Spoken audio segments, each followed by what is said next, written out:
Hello বন্ধুরা, back to my channel. আশা করছি তোমরা সকলেই ভালো আছো, আমিও খুব ভালো আছি। তো আজ আবার নতুন একটা ভিডিও নিয়ে চলে এসেছি তোমাদের সাথে। আমি কৃষ্ণা, সবাইকে জানাই শুভ সকাল। তো চলো, এই দেখো আমার মেয়ে খেলা করছে, সাউন্ডটা একটু একটু শোনা যাচ্ছে তাই না? ওই যে ঝাড়বাতিটা দেখেছো ওটা ঘুরছে, ওটা নিয়ে আমার মেয়ে এখন খেলা করছে। তো চলো, মেয়ে আমার দেখছো আমি ক্যামেরায় দেখে দেখে হাত বাড়াচ্ছি কিন্তু হাতে পাচ্ছি না, এই দেখো পেয়েছি। তো চলো আরেকবার একটু দড়িয়ে দিলাম, এরপর আমার মেয়ে খেলা করুক, আমি আমার সমস্ত কাজ সেরে নিই। তো চলো সঙ্গে থেকো তোমার আমার।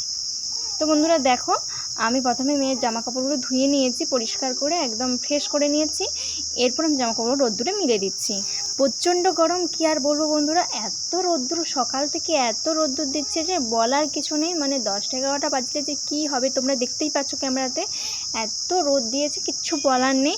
তো বন্ধুরা চলো, আমি আমার মেয়ের সমস্ত কিছু এদিকে মেলা হয়ে গেছে, এরপর ওইদিকে যাই। মায়ের শাড়িটা দেখছি রাখা আছে, মায়ের শাড়িটা একটু মিলে ফেলি।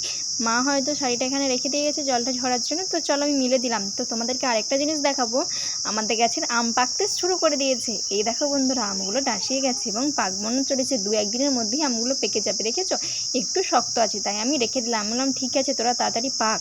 তো যখন আমগুলো পেকে যাবে তখন আমি তোমাদেরকে কেটে দেখাবো। এই দেখো। তো বন্ধুরা বাবা সবজি নিয়ে চলে এসেছিলো, পুঁই শাক, কুমড়ো, অনেক কিছু নিয়ে এসেছিলো। চলো সবজিগুলো ঝটপট কেটে নিই। তো বন্ধুরা সবজি তো কাটা হয়ে গেল, আর বাবা এই সবজিগুলো তোমাদেরকে দেখা হয়নি, ঝিঙে, ভেন্ডি, গাজর, শসা, বরবটি এসব কিছু নিয়ে এসেছিলো। এই দেখো মাছও নিয়ে এসেছে বাবা বাজার থেকে। আর এই দেখো আমি সবজি বনিয়েছিলাম, তারপরে মা এদিকে কিছু শাক কেটে নিচ্ছে।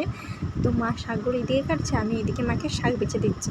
মাকে শাক বেছে আমিও হেল্প করছি। এই দেখো সজনে শাক বাবা আজও নিয়ে এসেছে, তাই আজকে আমি সজনে শাকগুলো বেছে দিচ্ছি। তো বন্ধুরা যদি ভিডিওটা তোমাদের ভালো লেগে থাকে তাহলে লাইক, কমেন্ট, শেয়ার অবশ্যই করে দিও। আর আমাকে বন্ধুরা, আমি এবার সজনে শাক ভাজা খেয়ে একদম ঘুম দেবে, বুঝতেই পারছো। তার জন্য তোমরা কি আর আমার জন্য অপেক্ষা করবে? নিশ্চয়ই অপেক্ষা করবে না।